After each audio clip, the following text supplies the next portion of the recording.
Hi, I'm Pam, your catalyst for transformation, and today we are talking about transformation. How does that happen? The main way it happens, the major avenue of transformation is within. So many times we are waiting for that situation out there to change, or someone to change, or something to be exactly the way you want, and then you're going to be happy, and then you'll pursue your dreams. That is an illusion. That is completely the opposite of how to transform. You must turn inward. And the reason why is everything that is around you and everything that is the way that it is your participation in creating it. I am not talking about abusive relationships or things that are hurtful emotionally, physically, mentally. I'm not talking about those things. I am talking about just you in creating what it is you want in life, and then you sit back and go, I am not happy. This isn't quite what I had envisioned. This thing that I thought I wanted is not really making me happy. So, turning inward for transformation acknowledges that you are part of that creative process. You are part of that creative process in what you believe, in what your habitual thoughts are, and that those two things create the emotional feelings surrounding what is going on around you. I'm going to use an example. I had an aunt who loved drama. When things were going smooth, she was bored. She was completely bored. Things and when things were going smooth and good, you would just assume, "Hey, awesome." Nope. That was not for her.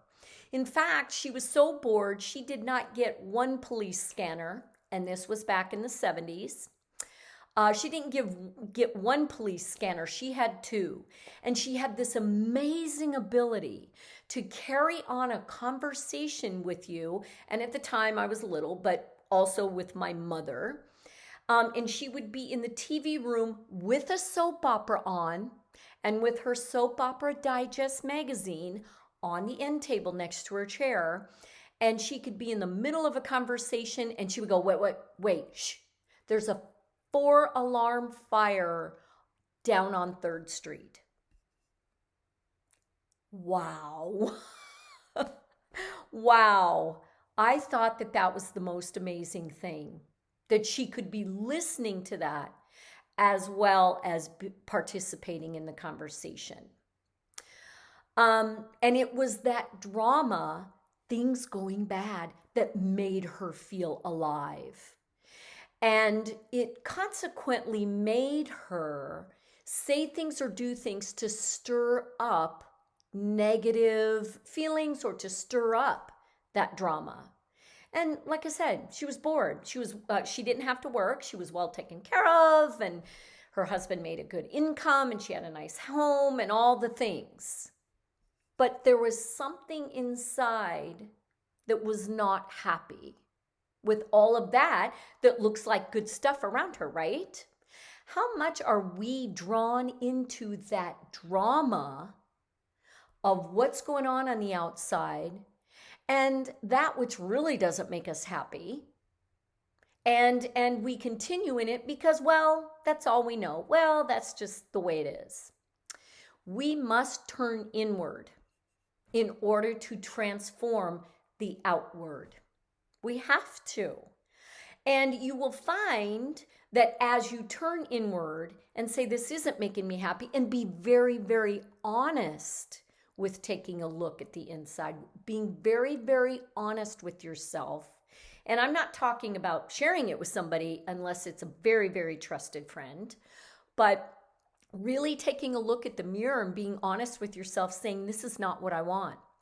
And as you become more aware of that, as you look inward, when you are still and contemplative and reading the books that inspire you, or watching people that are telling you and inspiring you in ways that you would never find on your own, that you finally say, you know what?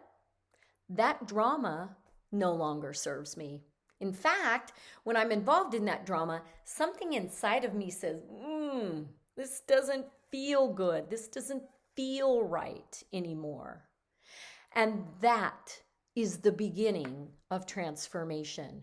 When you are tapping into your intuition and tapping into how your body feels, then listening to what it's telling you through its feelings. You might even hear something pop in your head that says, you know what? This person is not worth your time. You know what? You need to get out of this situation and move to something else, or move somewhere else. It's those things. And we can easily ignore the messages our body gives us, or hearing that voice say, you better go, by going, you know what? But that's not being nice. You know, this has been my friend for 40 years or whatever, or we've always grown up, or we've always grown up together, or we've always hung out, or we've always done this. So I still have to do it. Otherwise, they're going to be hurt. Otherwise, if I don't do what's expected of me, I may lose them as a friend, or they may get mad at me. You know, we can think of a million things why that person has, or that situation has control over how you transform, or if you transform, or has control over you about things you are trying to decide for yourself. Awareness is curative. Be aware of how that drama or how that person keeps you from turning inward, even though you so very badly want to transform. Transformation only happens within. That's where it starts. That's where you're going to find that as things are let go of, and yes, there's pain and grief and sadness involved in all of that, but as you let go of that, you make room for more. You make room for what it is you want. It's actually a very exciting time, even though it can be challenging emotionally. And never, ever, ever deny your emotions. Don't go, no, that's not sad. I'm moving towards that good thing, right? This is all good. You don't have to remain 100% positive. Embrace those emotions. It is very hard to transform at times. It really is. There's something good waiting for you. Do not doubt that. Do not doubt that. Have faith that you are moving towards that greater good. But there is those emotions that come up that feel like grief, that are sadness, that are maybe in some cases frustration and anger. But just embrace that as part of the process of transformation. Turning inward is so important for transformation, because there is more and more and more of you and your uniqueness and your talents and your gifts that this world is waiting for. So I encourage you, through contemplation, through stillness, to really take a look at what it is that needs to transform. That's the other thing. You get to decide. You're free to choose. And when you choose something not to transform, see what the feedback is in your body. I don't want to give that up. But then I don't feel good when I hang out with that person, or I do that, or I eat that thing that makes me feel bad. Be aware of how you feel and be honest with yourself. That will help you greatly in transformation. All right, I'll see you next week.